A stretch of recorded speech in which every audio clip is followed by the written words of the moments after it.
All right, everybody. Welcome to another episode of Discovering Multifamily. I'm your host, Anthony Scandariato, and we have two very special guests here with us today. Daniel Edrei, and Adam Levine. And they're both, good friends of mine. And I know a little bit about Adam. So Adam is the one of the managing partners of Levine Capital Management and Arcad Capital. And he can kind of speak to what he does and how he got started. But he essentially manages, his family capital, investing in high quality experienced sponsors for both, single family, multifamily, et cetera. And he also has a robust lending platform through Arcad Capital. And Dan is part of Annika Equities, which invests equity in, new developments, and value add opportunities. Typically they go in there, they buy, renovate, lease, and it's mostly turnkey workforce housing, single family rentals within the Philadelphia area. So I want to hear more about that. So great. With that being said, Adam or Dan, thanks again for coming on the show. Thank you very much. Thank you. Actually, you explained it better than I could about our backgrounds. That was great. Thank you. Appreciate it. Absolutely. So, only one clarification. So the entity that is the SFR developer here in Philadelphia for affordable housing is TCS Annika Homes. Annika Equities is an LP investor for new developments, value add opportunities. TCS Annika Homes were the GP, for. Got it. Okay, perfect. Awesome. Yeah. Well, love to hear how you both got started and kind of how you got to know each other and how you're able to capitalize on your relationship. Yeah. So basically with me, it's very simple. I'm young, about to be 35. I can't believe it. I have a master's in real estate property management from Drexel. However, being 35 years old, I did not have 25 years of experience. And as you know, you cannot buy experience. So very simple, I created Levine Capital as a way to preserve our family wealth.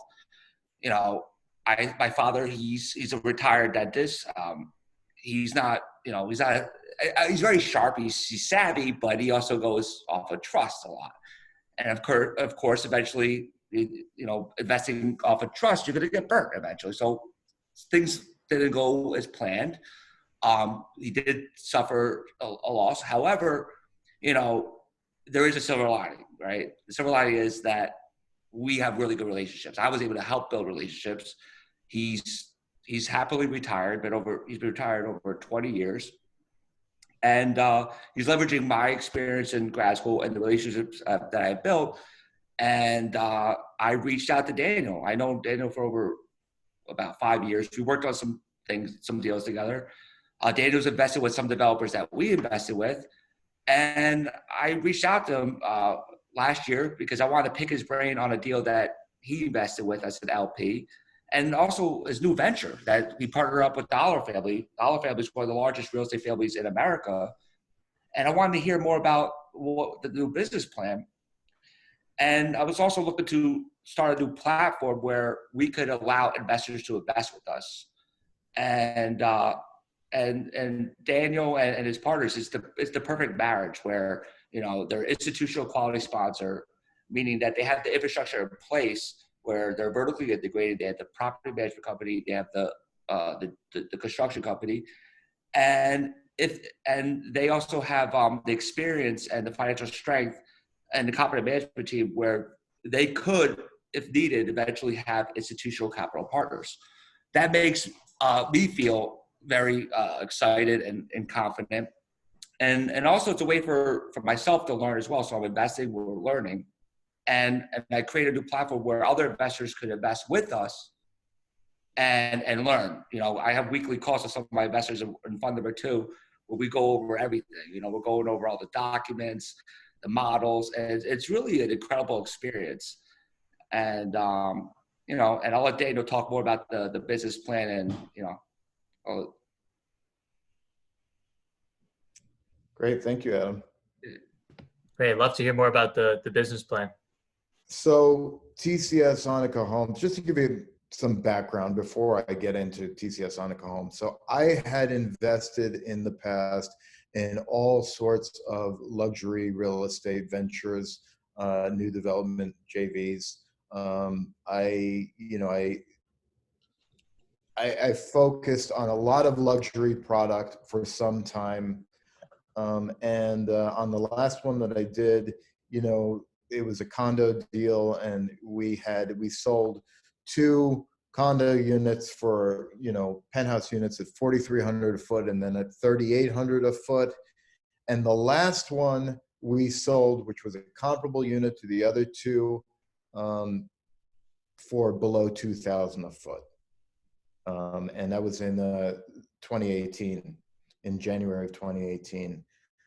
So I saw specifically in New York, I saw that, the luxury market was very volatile, and not unlike many other investors, I foresaw there would be a downturn imminent, some sort of correction. I've been through corrections before. I was there in 2008. I was a lender at that point, and I saw a majority of our loans go into default. So I've been in that situation, and I decided that going into an environment where we're at the end of a cycle, where we're nearing a correction, I wanted to be in affordable housing rather than luxury. So I wanted to focus. My dad used to say to me growing up, used to say, work for the masses, dine with the classes, and I took that to heart. So I started a venture with Ben Aller, who runs TCS Management, which is the largest scattered site management company in Philadelphia. And also who had TCS Investments, which had done about 650 SFR renovations for third-party investors, where they would find the properties, they would renovate it, they would re-tenant, and so on. Ben and I were out to dinner, and he turned to me and he said, I'm doing all these SFR renovations and flips, and I feel like I'm leaving money on the table because I'm doing it for third-party investors. To which point I said to him, well, let's do it ourselves, and we started TCS Annika Homes. I leveraged my real estate experience as a lender, as an investor, as a developer, and with his team that had, both managed many of these units as well as acted as the GC, and we put together the TCS Annika Homes. TCS Annika Homes is focused on affordable workforce housing, in some cases Section 8. Essentially in, Philadelphia, in 2019, 25% of the population lived below the poverty line. So there is an enormous need for quality housing for the lowest demographic. And, it's very difficult to build new construction for, those type of returns. So, what we're doing is we are buying, in many cases, shells, doing a gut renovation, and then putting in new tenancies. In some cases, we're buying portfolios of rented properties. We're buying portfolios where the average lease term matures within 6 months, so that we won't renew. And then when the tenant vacates, we'll do the renovations. And then again, there's our value add.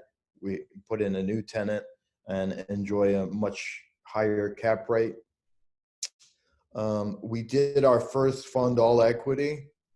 And I kind of checked the boxes on my underwriting to ensure that we were underwriting soundly, and we found, we learned where to change in some areas, and but overall that most of our underwriting assumptions were accurate. And then for fund two, we went out and got some debt.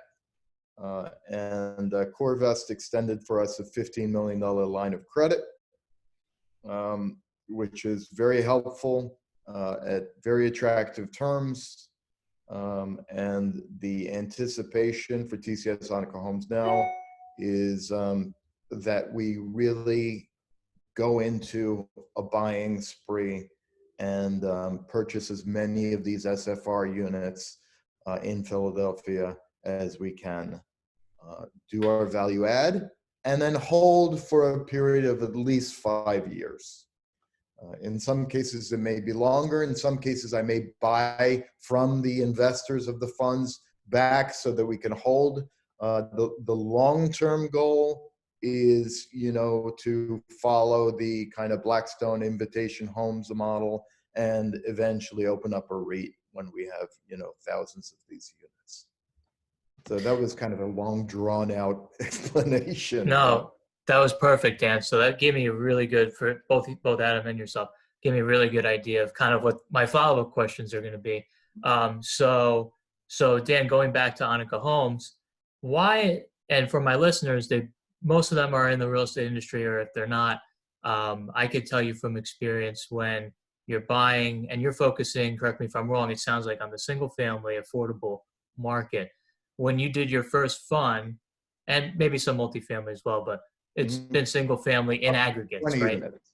Aggregates, yeah. So when you're financing single family homes, is the reason you did fund one all equity because it's, in my experience, it is tougher to finance a single family homes on a one-off basis unless you aggregate all of them in one deal. Is there a reason why you did it all equity for the first fund? So honestly, the reason I did it all equity is that I didn't want the liability of, debt in a senior position to the equity before I really, checked out my underwriting. So Got it. And then so fund two, I'm now that adverse fund to one, that whenever possible. Yeah. got it. Okay. So but now that fund two is, you said that's up and running with, you have CoreVest, and then you have equity investors as well. So, And we're launching fund three in 4 to 5 weeks. Yeah, for you guys. I'm actually invested in fund two. Levine Capital's invested in fund two, where I have a few co-investors with me, and now shortly we're going to be closing fund three, and probably a few weeks, 3, 4 weeks. That is awesome. So can you guys both tell me about, and I'm a big proponent, and Adam knows this, and what I focus on at my company, Red Knight Properties, is that affordable workforce housing segmentation. Can you kind of talk about why post-COVID-19 that this affordable space, even pre-COVID-19, there was such a shortage? And you hit the nail on the head, Dan, I think, in Philadelphia with that poverty. Although that's not a great statistic whatsoever, we want to change that.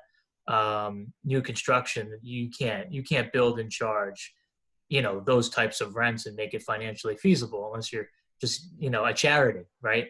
So it's tough at that point. But I guess, can you just explain, and either one of you can answer this, what's the case for affordable housing once we get out of this, and even prior to this? Yeah, I'll start off with Daniel after me.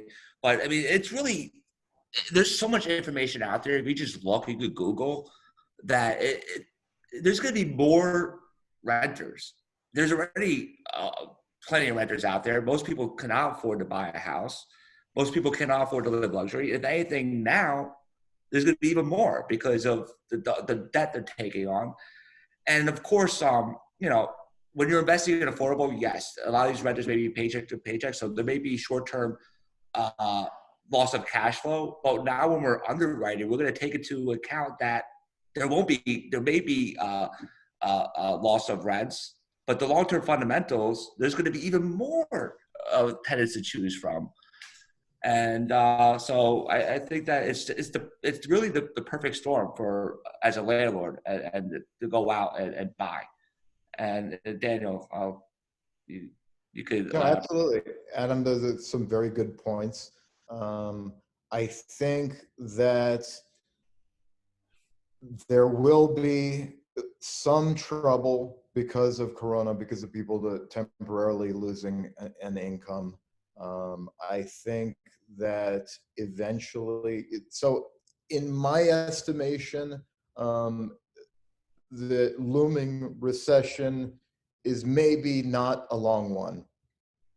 I believe that there were some sound economics, that although there might have been a little bit of a pricing bubble, there was some sound economics to the overall economy, before Corona hit us. And I believe that we will recover in a reasonable amount of time. That's not to say that we're going to see the type of highs that we saw, several months, as early as several months ago. But I still believe that there would be a correction. But what we have right now is more than a correction. What we have right now is, catastrophic to the economy. And I believe that we will get out of that scenario as soon as we solve the Corona issue. We get a vaccine, we implement a plan for what to do should there be another outbreak and so on. And I think that's forthcoming. At the same time, as Adam noted, this is certainly a perfect storm. Because the pool of buyers has been significantly made smaller. A lot of lenders have backed out of the SFR world, and certainly those which require renovations. And a lot of equity is, a lot of people are sitting on their hands. There are also a host of investors that still have money tied up in the stock market, and will only make a loss if they sell their positions. So they're maybe sitting on the sidelines. We are poised to buy now. We have the equity behind us. We have the debt behind us, and as such, I believe that our pricing on the initial acquisitions is going to be better than it ever has been. We're already seeing discounts from 20 to 30% of what several months ago I would be buying at. I don't know how long it's going to last, but listen, the perfect example again is Blackstone's Invitation Homes. In 2008 and 2009, they did a huge amount of buying, and they did so because they could buy at a discount. And now it's a $17.5 billion company, with something like I think it's $1.5 billion in annual revenues. So I think we are poised in the current situation to really buy right. And a lot of times, as you both know, in real estate, you make money on the buy side, by buying low. That's right. And just another follow-up question. How are you sourcing your deals? Are you scooping up individual homes in blocks, neighborhoods, or are you finding brokers or off-market transactions that kind of have an aggregate of homes under one ownership structure? How are you sourcing your opportunities? So right now, the bulk of our acquisitions are coming from realtors that have portfolios of SFR that we can buy in one go. it's very difficult to buy thousands of units, one unit at a time. That being said, we are also buying, stragglers here and there, one unit at a time. The overall majority is not coming from wholesalers right now. It's coming from realtors with existing portfolios. Got it. That makes sense. So you kind of talk to our listeners about how that's different than buying, because I'm used to just buying an apartment complex, 50 to 100 units under one roof. Can you talk a little bit about, you mentioned your business plan is, potentially a 5-year hold. Could you talk about your strategy once you get in there? Sometimes there's a lease expiration within 6 months, and then you have to get the tenant out, and then you re-rent it, whether it's a Section 8 tenant or you just put a market rate tenant in there. And then, obviously the rents are up and your yield to cost is up. What's your strategy from there? Do you, at least for your fund one, are you taking out debt to return equity to your investors once that value add is done? What's like the life cycle of that model? Right. So our expectation is in many cases, we will return, and certainly if we buy right, we can return 110 to 120% of our equity through a debt product. And usually that would happen within the first year. So, I modeled it kind of month 12. And then we would put on, term debt, 5-year, amortized over 30. And at the end of 5 years, probably give our investors an option of either being bought out at that point, if we choose not to sell the portfolio, and repatriating equity through another refi. That makes sense. Our method. Yep. That makes sense. So could you talk about that a little bit more? So in terms of, that's a great return. I mean, if you can return 100, even if you could return 100% of an investor's capital within a year, they're happy because their basis is zero, right? Yep. So you can be flexible, like you said, with your holding period, as long as people are okay with your strategy. And for the most part, they should be. I mean, I would be if I was an investor. So I guess from there, like when you do the cash out process through the BRRRR method, are you doing that because it's almost the way, you kind of talk me through your repositioning and your construction process. How are you financing are you doing it individually as you complete a project? Okay, here's one 5-year loan, we got to put on this property, and then you return cash, and then it's the next one and the next one. How does that work? Or do you wait until, 10 projects, 10 houses are done, and then you take that, cash out on all those? It's a great question. So Fund 3 is actually 100 units, but regardless, we're breaking it up into tranches of 20 to 30 units.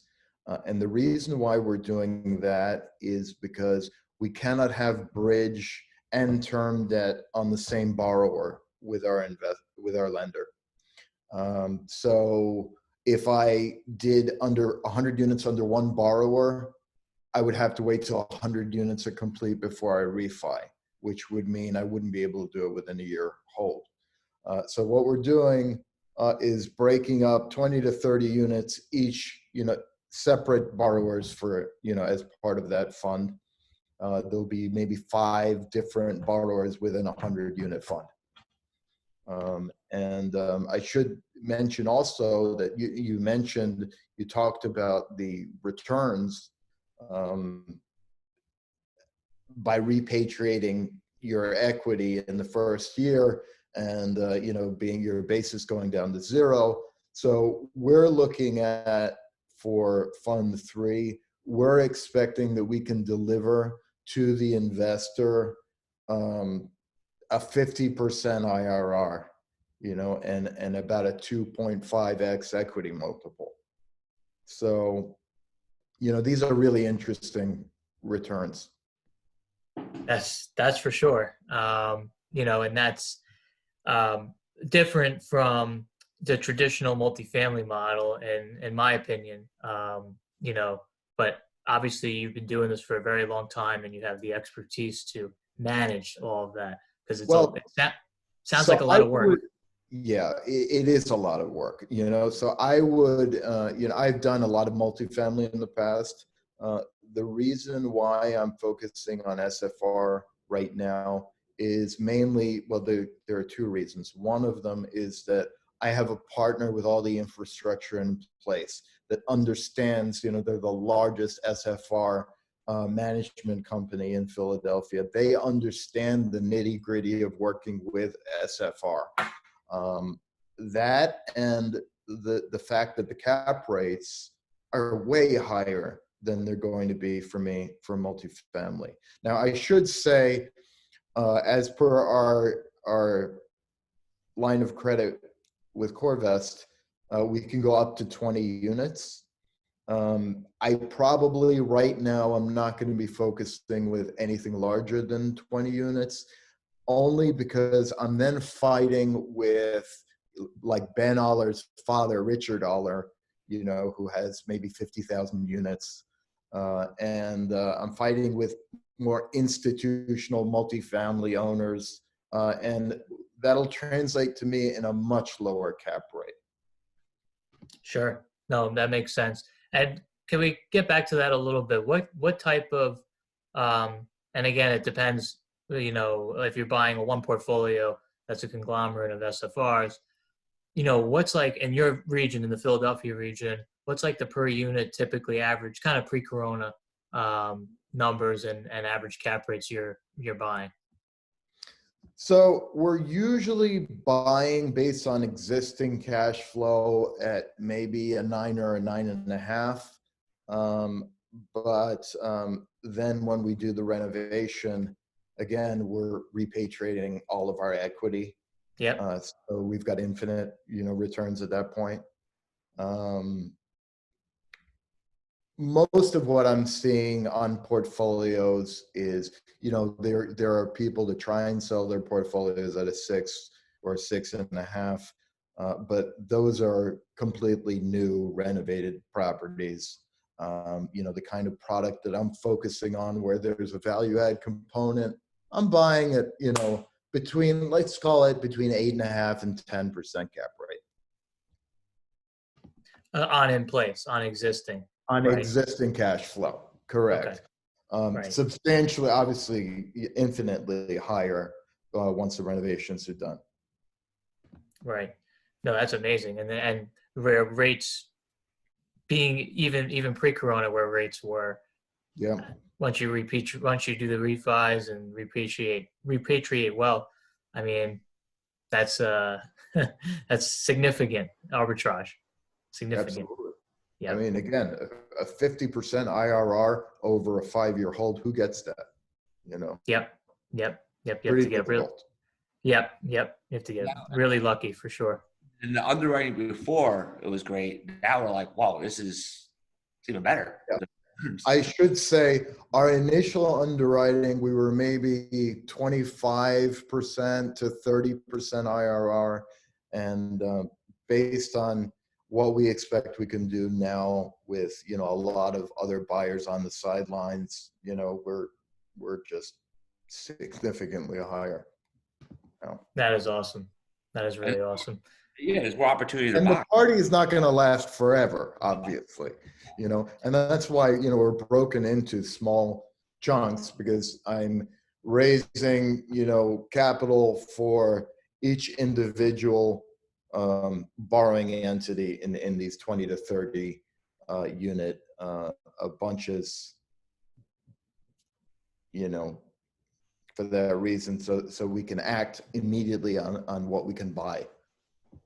Makes a lot of sense. You're not relying on the financial markets, and you're not relying on lenders who are tied to whether it's a mortgage-backed security or CLO. You're just, there's really no one breathing down your neck but you. And obviously you have a commitment to your investors too. That should make them feel pretty comfortable. That is awesome. Absolutely. I would say that. So a lot of my investors have been investing with me for 20 years plus, back when I was a bridge and mezzanine lender.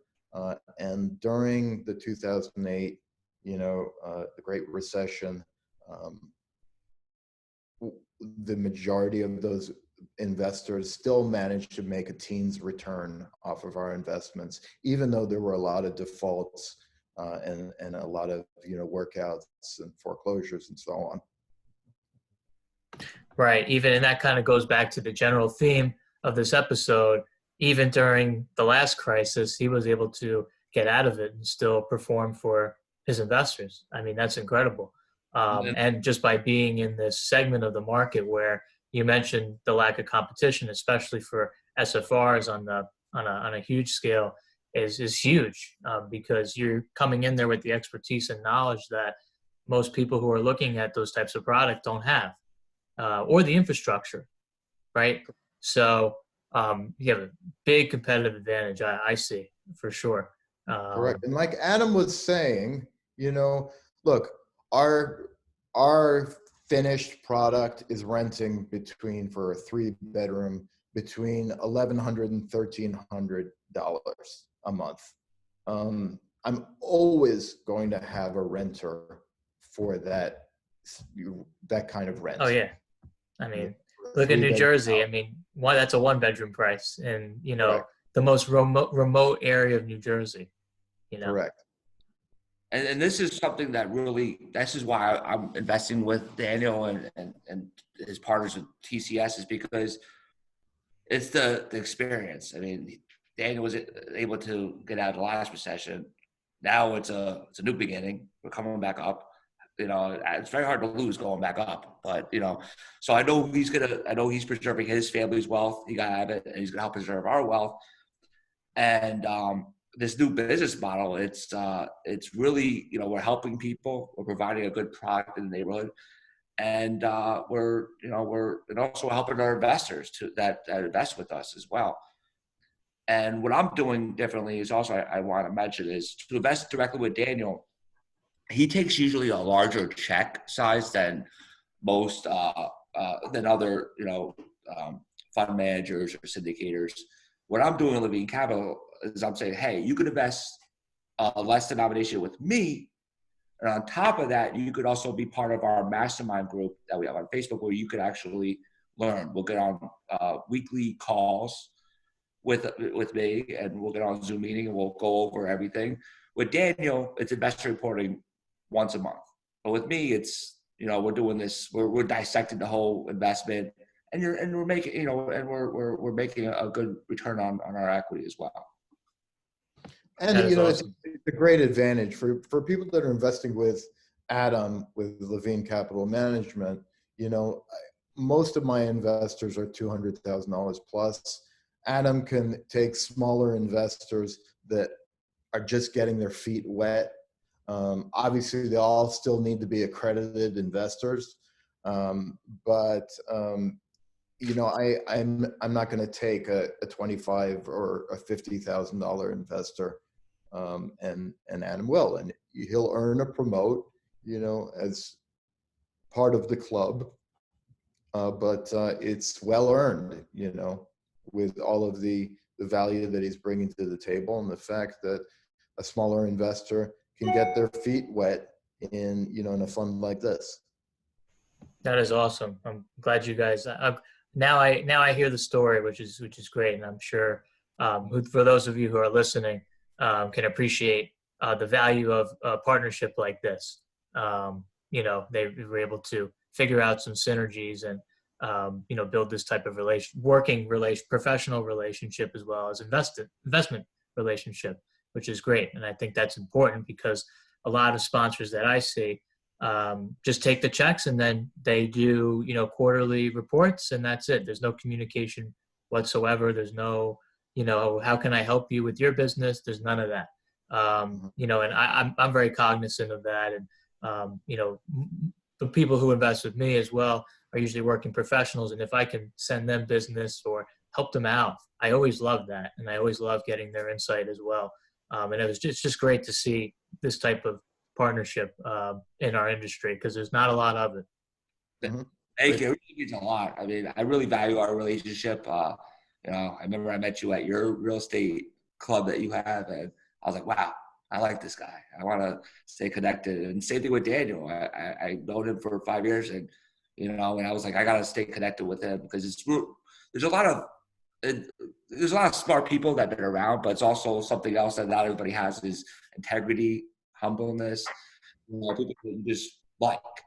And I'm just glad that the three of us are on here. It really means a lot to me. Awesome. Yeah, we're happy to have you. And so we'll wrap down this podcast now. So last couple of questions I have is, how can people find you, Dan and Adam? Where is the best way to reach you and connect with you? So one of the easiest ways to connect, as far as an investor looking to invest a couple $100,000 plus, is to go to my website, which is TCS, Thomas, Charlie, Sally, Annika, Homes, ANIKA, homes.com. Go to the investor section, and there's an investor portal. You request a password, and you would get a password, then be able to review materials. Obviously, well, Adam, why don't you tell them how they can reach you? Very simple. You could Google Levine Capital Management, and you'll find, hopefully you'll find information on me. But yeah, you could just go to www.levinecapital.com. You know, my name's Dan Levine, not to be confused with the singer. But just Levine Capital. You could, you know, email me at adam@levinecapital.com. And, you know, by all means, you know, reach out to Anthony if you can't find me on Google or my email. And yeah, hopefully I should be easy to find.